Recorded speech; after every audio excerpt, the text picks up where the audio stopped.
if you've not heard of it. So the Stanford Center for Racial Justice, here's their assessment of the California Reparations Task Force's 500-page report that they just delivered not long ago.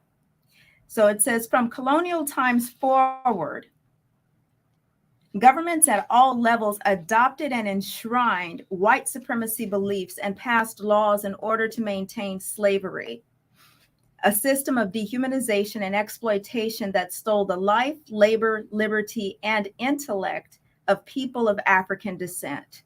This system was maintained by and financially benefited the entire United States of America and its territories. Government laws and policies perpetuating badges of slavery have helped white Americans accumulate wealth while erecting barriers that have prevented African Americans from doing the same. These harms compounded over generations, and they've resulted in an enormous gap in wealth between white and African Americans today in the nation and in California. American governments at all levels, including in California, have historically criminalized African Americans for the purposes of social control and to maintain an economy based on exploitation of Black labor. This criminalization is an enduring badge of slavery, and it's contributed to the over-policing of Black neighborhoods, the school-to-prison pipeline, the mass incarceration of African Americans, a refusal to accept African Americans as victims, and other inequities in nearly every corner of the American and California legal systems. As a result, the American and California criminal justice systems physically harm, imprison, and kill African Americans more than other racial groups relative to their percentage in the population. The current child welfare system in the country and in California operates on harmful and untrue racial stereotypes of African Americans. This has resulted in extremely high rates of removal of Black children from their families, even though Black parents do not generally mistreat their children at higher rates than white parents. Black children disproportionately suffer the loss of their families and additional harms associated with being in the child welfare system. Due to residential segregation, African Americans are more likely to live in worse quality housing compared to white Americans. These neighborhoods are often polluted and with inadequate infrastructure. Black Californians face similar harms. And so this organization has highlighted below some of the preliminary recommendations based on the report from the California Reparations Task Force. And here's what they highlighted.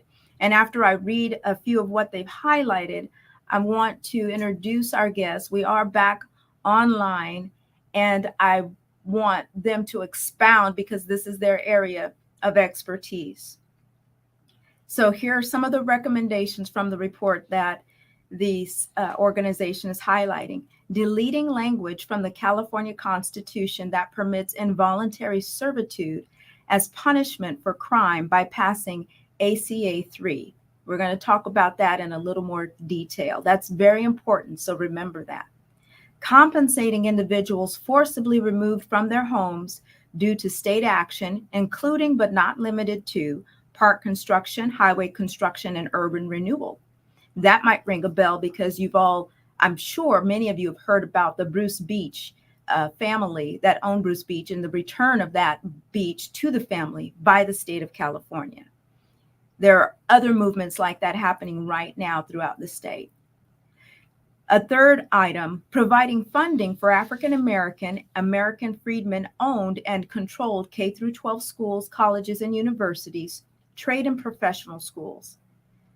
Fourth, identifying and eliminating racial bias in employment and advancement, especially for Black Californians seeking public employment or promotion to higher paying positions in government. This includes passing legislation to advance pay equity. Identifying and eliminating anti-Black discrimination policies in the areas of artistic, cultural, creative, athletic, and intellectual life.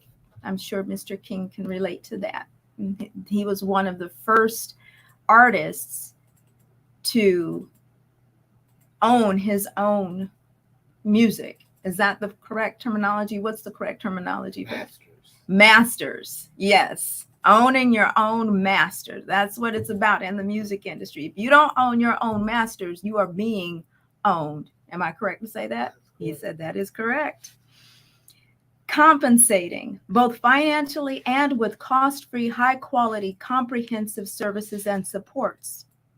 Individuals whose mental and physical health have been permanently damaged by anti-Black healthcare system policies and treatment. These include, but are not limited to, being subjected to forced sterilization, medical experimentation, racist sentencing disparities, police violence, environmental racism, and psychological harm from race-related stress. This is really a very important conversation. This is very important information.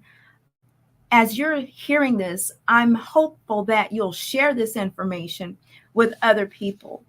These things that I've just reiterated, if we take a moment to think about their place in society and how we're very nonchalant about these atrocities as they are happening to Black people, because our culture has been desensitized to be sensitive to Black people, if that makes sense. And so these disparities, these infractions, these things that are hindering us from living a whole and healthy life. We're not even talking about rights in the American Constitution, just a whole and healthy life. These are things that are long overdue to be repaired. And so I'm excited that we are back up and online, and we have with us today Chris Lodgson, who is the lead in the CJEC movement, Miss Kim Mims, and I gave both of their bios to you earlier, and I cannot leave out Umoya.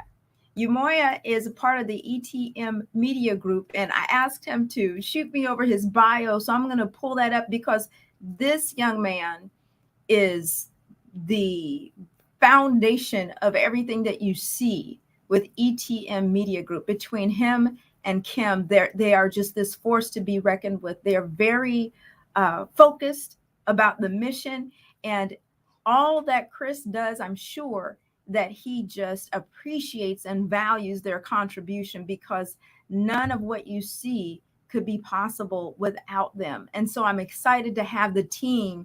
This is the superstar team, y'all, on the show today, fresh from other appearances, and we're just excited that we have you here today. Chris, can you start us off by saying hello to everyone? Hello. What's up, everybody? Hope all is good. And it is muted there. Hold on one second. Okay. Why is he muted?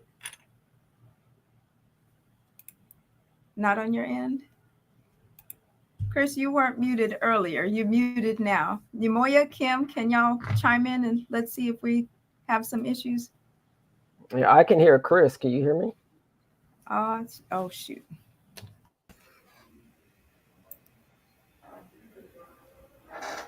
How about me, Key? Can you hear me?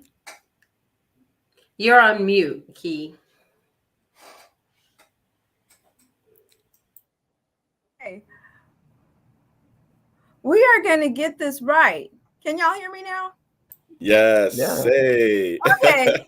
So this is just how important this discussion is, y'all. The technology today is just wow. It's never been like that. And so we know what that's all about. Oh yeah. We ain't letting it happen. Not right now. Dope. Okay. So Chris Yeah, and hey. Ken and Moya, hey y'all. What's up? What's up? Hey. Thanks so much for having us. Appreciate you as always, Keith. Thank you for keeping reparations in your conversation and in the minds and in the ears and in the thoughts of all of the listeners here in the Sacramento and surrounding area. So thank you so much, Keith. Appreciate it. You're welcome. And can you give us some background? I started off by sharing with everyone the task force has put out this 500-page report, and I just read a little bit of a summary of it from the Stanford Center for Justice from their summary. Right. But tell us exactly what the job was of the task force and where are we now? Yeah. So thank you so much. This first report does exactly what you read and what you said. It documents and chronicles the work that the task force has done, the California Reparations Task Force, to study and develop reparations proposals for African Americans. This report is the first of 2 reports that the task force will release, and it documents and collects and shares all of the work that the task force has completed and gotten really over the first year of its work. The California Reparations Task Force by law has 2 years to do 3 things. The first thing is to study reparations. The second thing is to educate the public about reparations. And then the third thing is to actually create a reparations plan.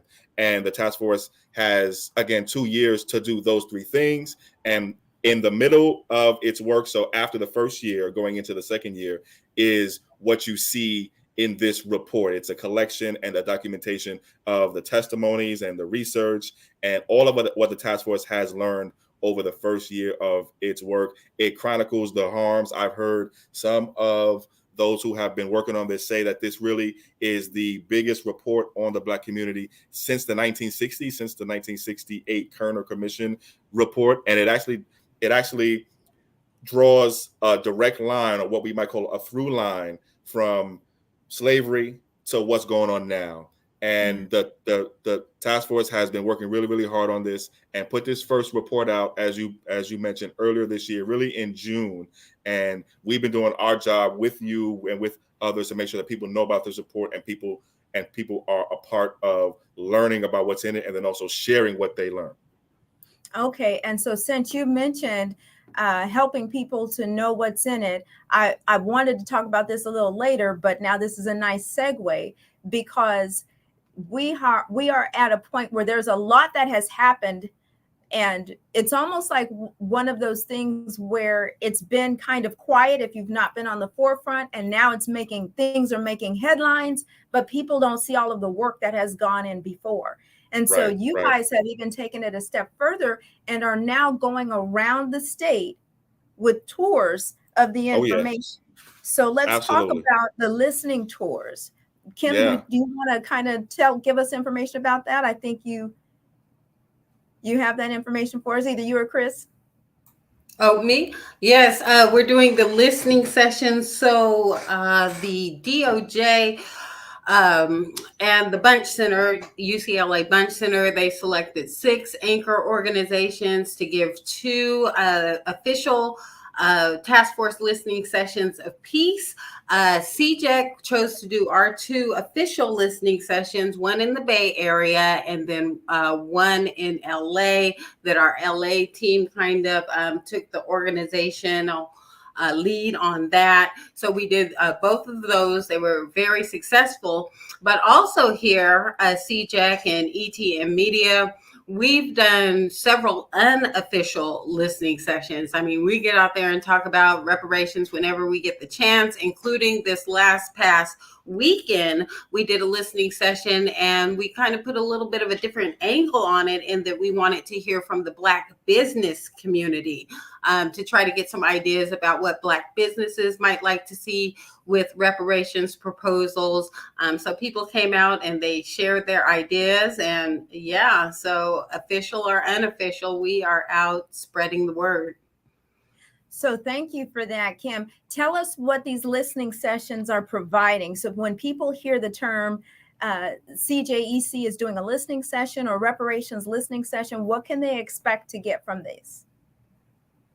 Well, with the official listening sessions, the UCLA Bunch Center, they created a survey that was a part of the official listening session. So that's something that we asked attendees to fill out, the survey information. And also there was a testimonial portal where you could take video and submit testimony to the Bunch Center portal. Me and Yamoya, we just did a little group ETM testimony yesterday and got that in by the deadline, which was yesterday. So that has ended. But also with these listening sessions, it's a chance to hear from the community. We want to hear from the community on, what harms they've experienced and, what solutions they might be thinking of. So it's really a chance to hear from the community. Awesome. We're going to take a break, but when we come back, we're going to talk a little bit more about a couple of things that stood out in the assessment. We're going to talk about a very important item that has become law, that is now, it's almost like creating a sprint towards reparations. And I'm just really excited. I wish y'all could see inside what I feel like with regard to this conversation, with regard to what's happening, because this thing has left the train station and it's about to happen. And I'm really thankful again for our guests that we have today and for all the work. We're going to take a break, but when we come back, we're going to dive right back into that. You're listening to 97.5 FM KDEE. I'm Agent Key, and we'll be right back. Hey guys, so while we are during the breaks, I know that there are still people that are watching and listening. So I had a couple of questions for you because I listened to your interview with Tavis Smiley, which was amazing, by the way. Thank you. Loved that.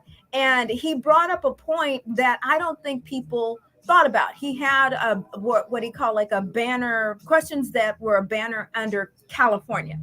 And so he talked about why is this happening in California? He asked the question specifically because he said there are other states. Now, this is what we think. There are other states that have a greater population of Black people. Why California? That was a great question, and I appreciate it. By the way, thank you for the kind words. I appreciate you for watching that interview with Tavis, and for everyone else who watched that too. And that was a great question from Tavis. And the question was, as you said, why California? Why is California doing this? And I think the best answers for that are a couple reasons. One, just to your last point about the size of the California Black population. Yes, California by percentage, we have some 6% of the state that is Black, or people who identify as Black. I'm gonna help you out. Yeah. The Black population by percentage in California is 7.02%.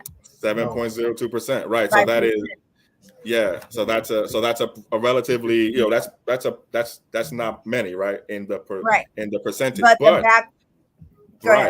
But the Black population in numbers, the population in numbers, 2.8 million, right, and that puts us at number 5 out of all 50 states. Yes, the top 5 in the number of Black people here. So we have more Black people in the state here.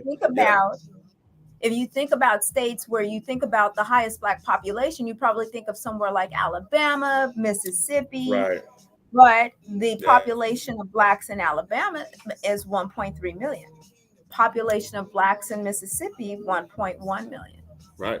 But that's based on the population in the state, though. That's based on the population in the state. The state is not as popular. This is the most populous state in the union. So that's the point, is that California has, JT was making a point about the population in the state. California is an extremely large state. Wow. So we have 8 Americans live in California. 1 out of 8 Americans live in California. Yeah. Yeah. And so we have that percentage of Blacks. We have more Black people by number in this state than 45 other states. So we're in the top 5. That was the first, I think, answer. And then the other answer was quickly is that, California, people don't know a lot. This report is actually showing there was slavery in California. There were everything that you think bad that happened in one of the southern states happened here in California. Sometimes it happened first here in the state of California. So that's also why California is making these kind of Chris, moves. you're breaking up a little bit. Chris, Hey, yeah. can you hear us still? Yeah, I can hear you fine. I was just making the point that everything that we think that happened in the bad, times in the southern states also happened here in the state of California too. So slavery, Jim Crow, everything happened here in California too. Hey, Key, real quick, was that summary from Stanford University? It was. Okay. All right. It 'Cause was. we actually talk about Leland Stanford a bit in our documentary as well, about him being a racist. So that's just a heads up. So the information, the summary that I talked about actually comes from, so Stanford University has an organization on campus that's called the Stanford Center for Racial Justice. So you may want to check that out. They got an entire link where they are talking about what you are talking about. Wow. And they are not holding any bars. They are. So whatever Leland Stanford did, they're trying to make up for it. Yeah, he was the previous governor of California, was definitely a known racist. So. Yeah. Well, we're Burnett not. was the governor who didn't want black folk in. He came from Oregon.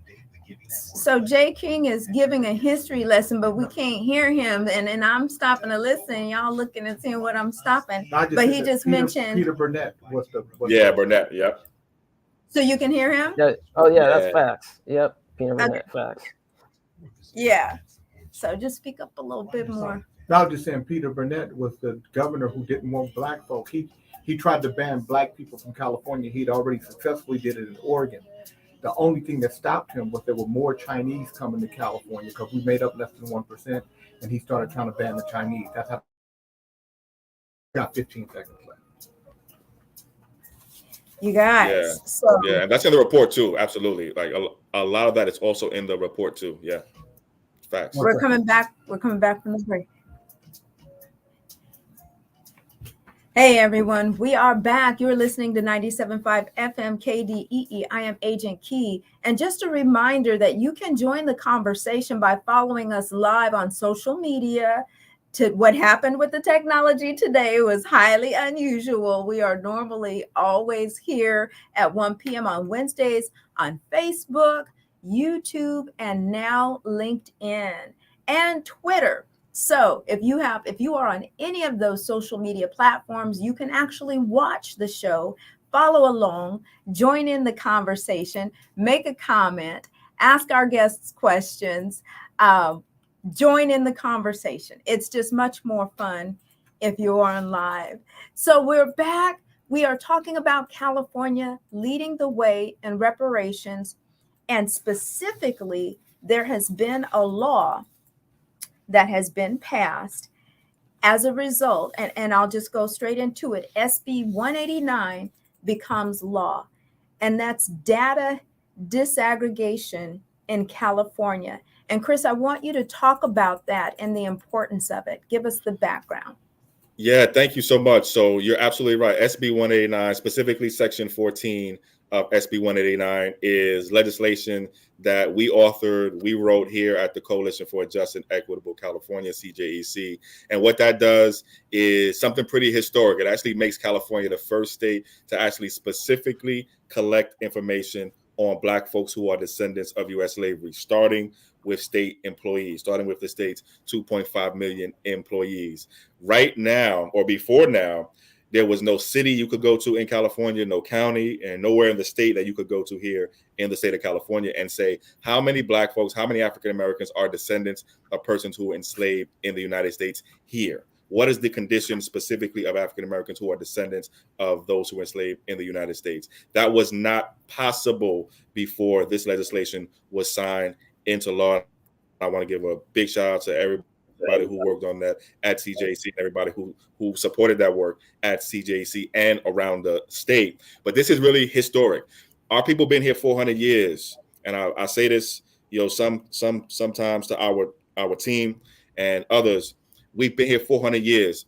It's important that our state and our government actually sees us, actually recognizes us, actually sees us as a specific group of people. And before now, this was not happening. So this is what SB 189 does. The changes will start in 2024, and starting with the state's 2.5 million employees, as I mentioned. But this is really the first step toward actually being able to identify those who are eligible for reparations. As you know, Key, and others may know, California's Reparations Task Force decided back in March of this year that reparations in California are for those who are descendants of U.S. slavery. And so in order for you to do that, you actually have to know who those people are. And so this actually starts us getting to know that. Yeah. So I just want to clarify that you're highlighting the fact that there has to be a distinction made. There's the language that's been signed into law gives special considerations for African Americans who are descendants of slavery in the United States versus Black people who live in the United States. Talk about that. Why is there? Why is that necessary? Oh yeah. And why is there a debate now about who the we are? Yeah, it was absolutely necessary, because in order for us to do reparations, first we have to know who we're talking about reparations are for. So the California Reparations Task Force was always going to have to answer that question: who is reparations for? That's actually in the language of the bill. That's actually one of the jobs of the California Reparations Task Force in the bill that created the California Reparations Task Force. And the language that you just read, Key, the special consideration for African Americans who are descendants of persons enslaved in the United States, we actually wrote that language too. That's language that we actually wrote that actually got into the California Reparations Task Force bill. And it was really important to do that because from a moral perspective first, we believe, and we're very strong and really unapologetic in saying that reparations should be for the Black folks who built this country. Our people came here in chains. Our people came here and worked for free for 250, 60 years. Our people were Jim Crow'd and KKK'd and all of the other bad things and all of the things that are going on now. And we are a specific group of people. And this specific group of Black people are those who deserve and need, and to whom reparations, the debt of reparations, is owed. So that was very, very important. And the task force actually discussed that, debated that, and then decided on exactly that reparations should be for those who are descendants of U.S. slavery. And SB 189, Section 14, just gets us to that. It just helps us do that even better. Okay. And then this is very helpful for those who say, well, you can't create a law that discriminates, right? Yeah. So this is actually one of the other reasons why reparations must be what we call ancestry or lineage based, is because those of y'all who are here in California may or may not know, it is illegal and unconstitutional for us to do anything else.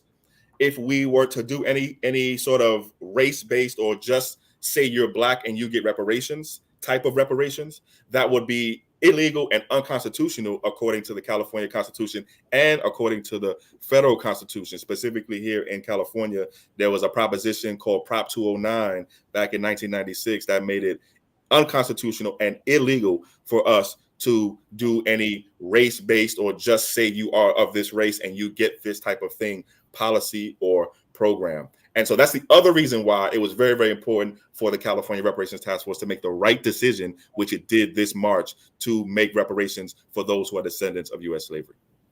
That's great. That's great. And so as we look at this, as we assess this, we're viewing this as a lineage-based policy versus race-based policy. So just for clarity, because Prop 209 made all of that, we can't go down that road. So for those people that want to try to bring that argument, that is the argument against race-based. This is a lineage-based task that's happening. Something else that I wanted to talk about, when we brought up the points from the summary from Stanford, one of the things that they pointed out was deleting the language from the California Constitution that permits involuntary servitude as punishment for crime by passing ACA 3. So this one is very, very fresh, very Oh yeah. As far as the fight, Fresh is the right word. yeah. Because there was a fight that, and I'm using the term fight, there was a very big push to get this passed by Samuel Brown and Jamila Land. Yes. Can you give us the background on that?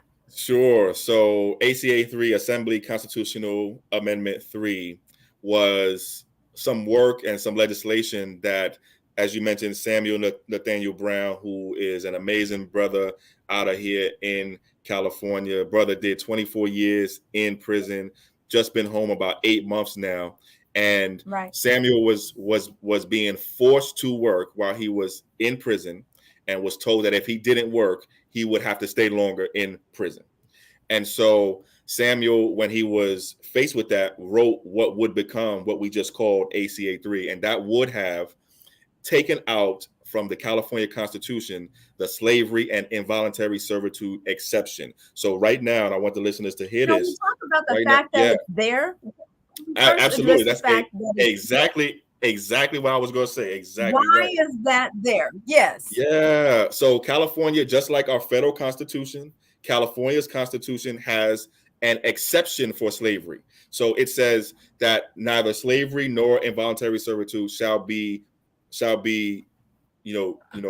legal except for, except for as punishment for a crime. So you can be enslaved right now if you are punished for a crime. And we have brothers and sisters who have been working, forced to work in our state prisons for years upon years. And this is the slavery exception in the California state constitution. And ACA 3 would have given the voters of California the opportunity to take that away and to stop that. Unfortunately, the California Senate voted to not allow the voters of California.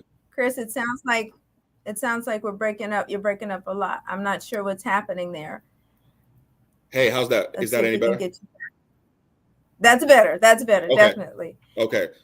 Yeah. So the last point I was making was that unfortunately the state of California Senate, just in the past month or so, and as you mentioned, very, very fresh, said that we do not want to allow the voters of California to decide to change the Constitution to take out that slavery exception. So ACA 3 did not move forward this year, but stay tuned. So this is very concerning for a lot of reasons.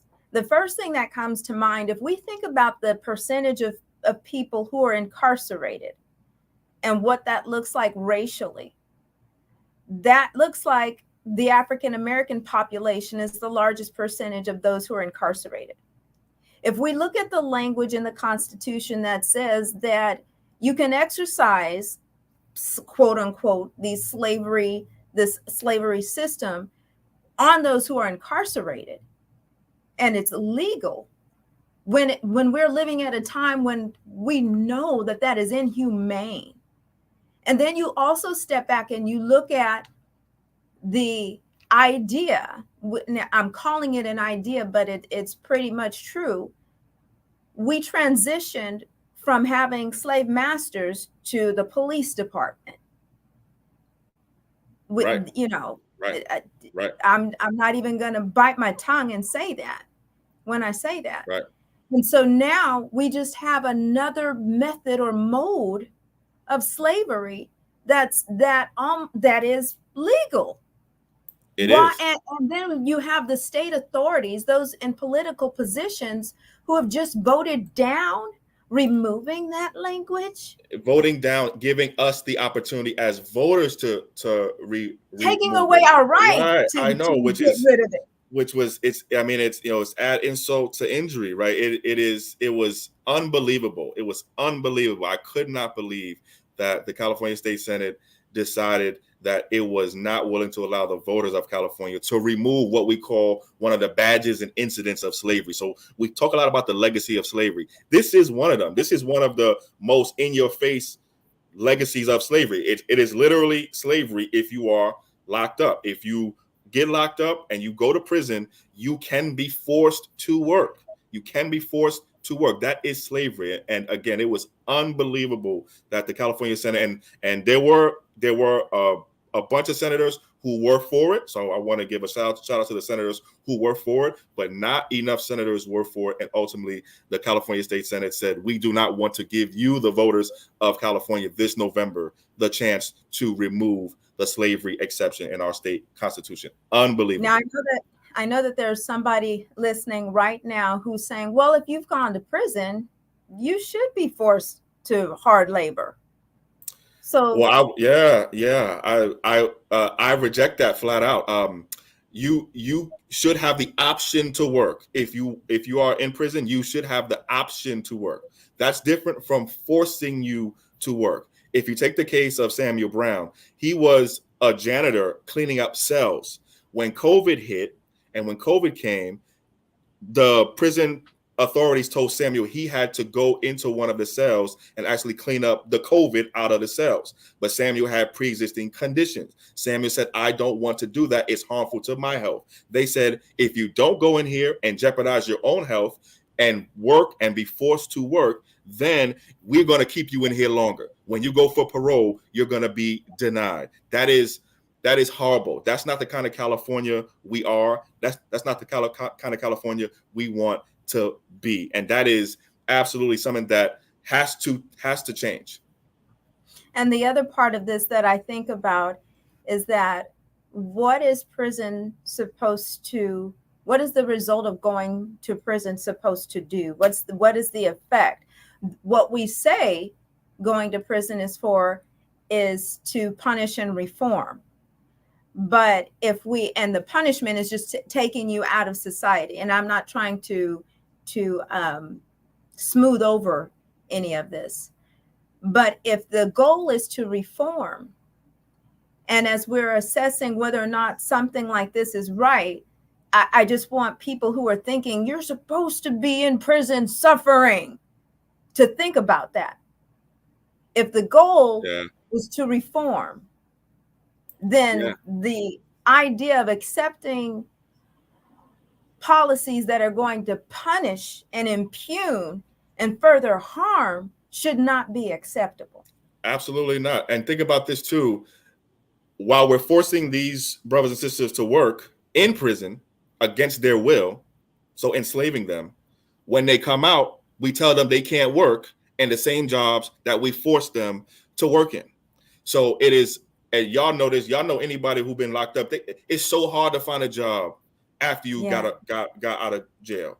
And so we tell these people you have to work in prison for pennies on the dollar, sometimes nothing. Chris, you're breaking up again. Yeah, Chris, you're breaking up again. Hey, I think you get so passionate that the vibes start coming too much energy. You. Yeah, I know.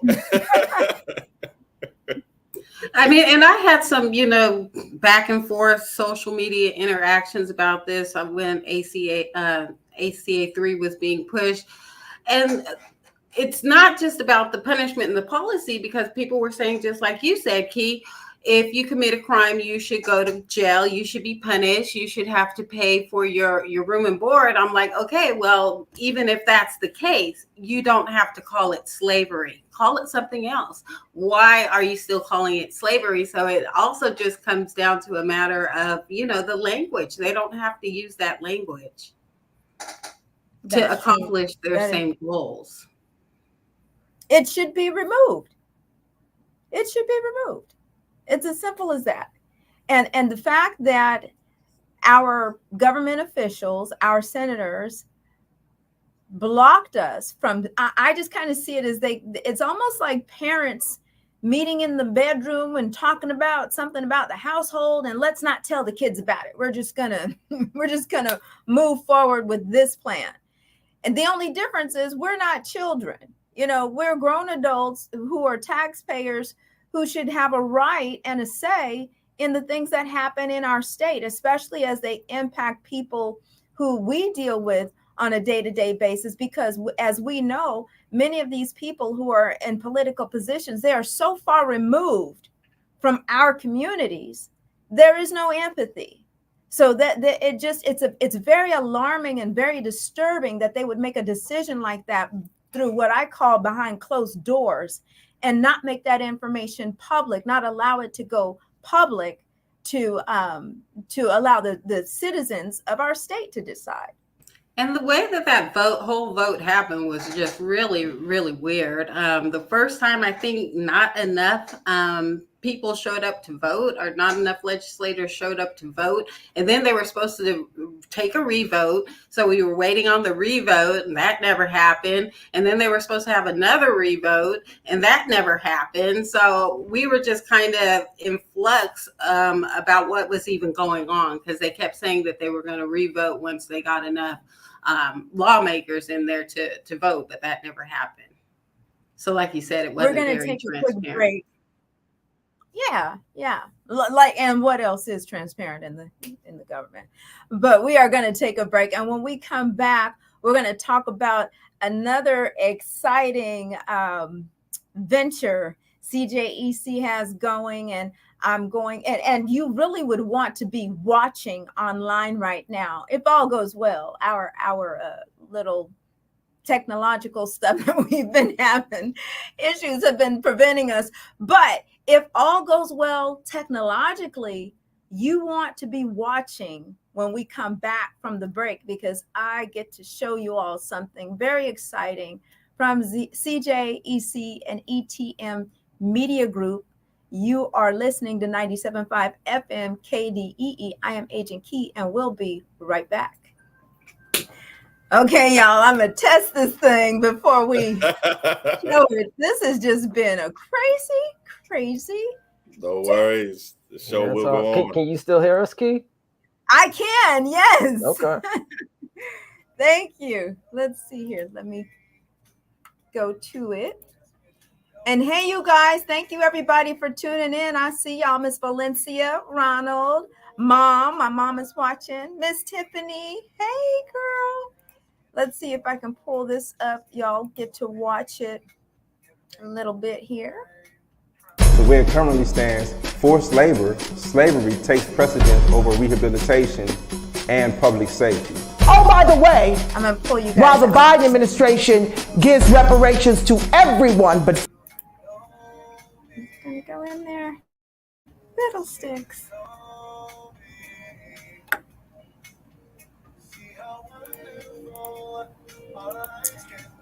Okay, let me see if I can pull it up here. I saw the trailer playing. You saw it playing? Yeah. You saw it too? Oh my. Yeah, yep, I saw it. And we could hear it too. Oh, well, I could hear it too. What? Yeah. You just pushing buttons? I can't see it from my end. Oh, you Let can't? me see. Okay. No, let me try one more time. The way it currently stands, forced labor, slavery takes precedence over rehabilitation and there it is. There it is. All right. We got it. Yeah. Whoop, there it is. Woo. Dope. Thank you, Lord. Something's working. Let's Hey, wait. she said she can see. She said she saw it too. We can see it. All right. Thank you, guys. I'm glad y'all saw it. Woo. That's why you take the R out of CDCR. That's funny. And It was I'm not going to give away the surprise. I'm sure we're online right now, so I'm not going to give away the surprise yet in the trailer. So for those who haven't seen it, so okay, I'll be quiet. Yeah, do not. I just wanted to pop it in just to make sure we can get it up there. Let me see. How many more seconds do we have, Jay? Huh? How many more seconds do we have?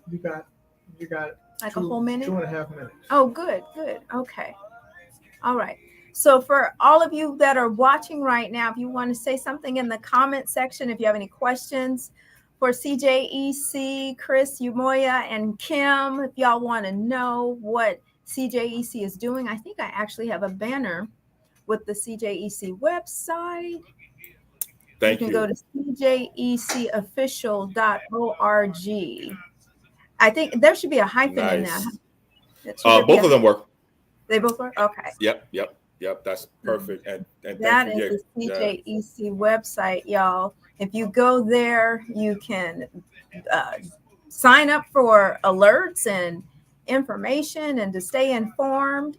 Go to CJECofficial.org. Let's see here. Bernard Ivy. Hey, sir, how are you? Wonderful discussion, he says. Thank you. Thank you, Bernard. Thank you. Brother Ivy. Thank you so much. I like what Valencia said too, that some are wrongfully imprisoned too. Yeah, that's something that, it was again very disappointing to see the California Senate do that this year. And that was one of, as you read, Keith, that was one of the recommendations from the California Reparations report that California actually take that slavery exception out. So, so this is a dope question, right? This is valuable information. How will you determine if you are eligible for reparations? So the answer to that is stay tuned. The California Reparations Task Force is going to be coming out with some details about how you would be, how you will determine if you are eligible for reparations. They're most likely going to be working with some genealogists. They're probably going to recommend, or they already have recommended, that the state actually create a specific office just to help us determine that we are eligible for reparations, called the Office of Genealogy, and the California African American Freedmen Agency. So there's going to be help coming. So the answer is stay tuned. Oh, and by the way, family, if you go to etnmediagroup.com or on YouTube, Amend the Mass Media Group, we have all the task force reparations on our list, on our website. We are coming back from the break. Umoya, I'm going to ask you to bring in this video. Sounds good. All right, y'all. 8 seconds. 4. You're live. Hey, everyone. We are back. You're listening to 97.5 FM KDEE. I am Agent Key. We are selling Sacramento, talking about California leading the way for reparations. And it's been a great discussion. And I have the team here from CJEC official. And we are going to play. No, I'm not taking any calls. Sorry. If you want to join the discussion, you got to join us online live. We don't want to take calls during this show. We want to bring y'all into the 21st century. Join us online on Facebook, YouTube, Twitter, and LinkedIn if you want to join in the discussion, and we are happy to chat with you. So I want to play this trailer. It's a documentary. Before I say anything else about it, I would like Umoya to set it up for us. Tell us what it is we're going to see and watch, and tell us how this came to be. Well, first of all, Keith, thank you for having all of us on your platform. We really appreciate it. Thanks for everybody who's listening and watching. My name is Umoya. I am the co-founder and producer, along with Ken Mims. We're about to show you, or Keith's about to play a trailer. It's called Reparations Now. And Kim and myself, we've actually been documenting, even before AB 3121 came into the law, reparations and the movement. So that's pretty much it. And I don't want to put out too many surprises in this trailer, but Key, if you want to go ahead and play it, I guess we can talk about it afterwards.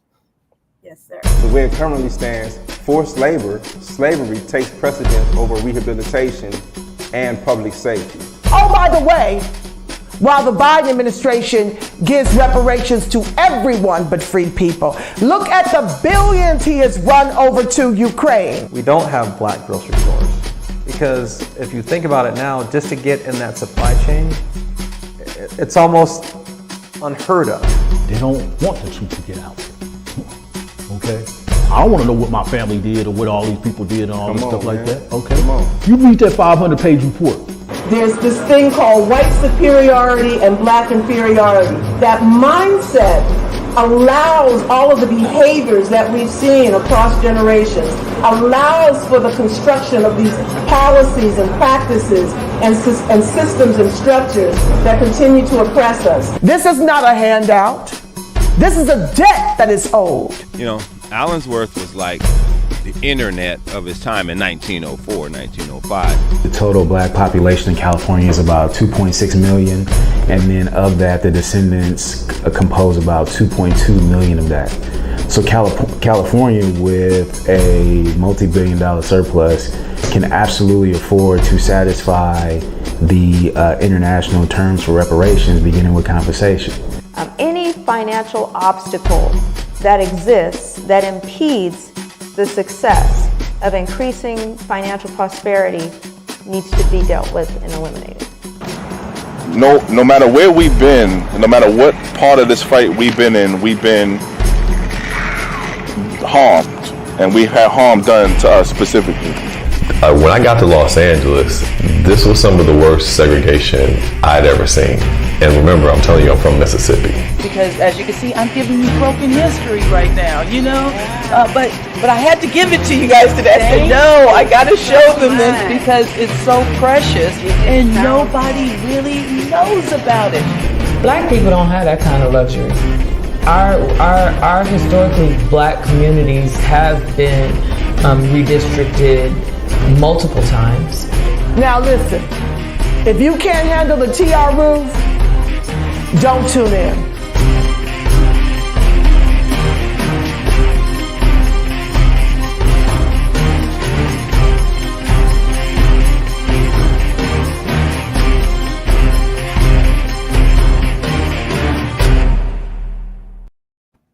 Woo!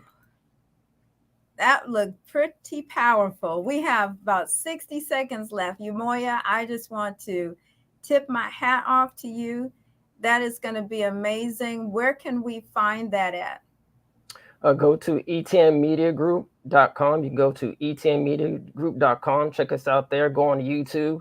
Men the Mass Media Group. Sign up, subscribe to our channel, and follow us. Ladies and gentlemen, this movement, this train is happening, and either you are going to be on board or you are going to find out later. I advise you to get in front. Thank you, Chris. Thank you, Kim. Thank you, Umoya. You are listening to 97.5 FM KDEE. And remember, if you are doing what you were created to do, I will see you at the top. Thank you all. Woo-hoo. Y'all are so good about going on mute.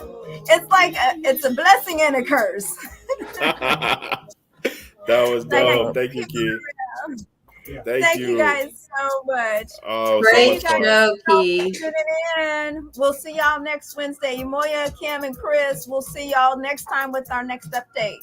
Yeah, very soon. Great work. Bye, guys. Thank you.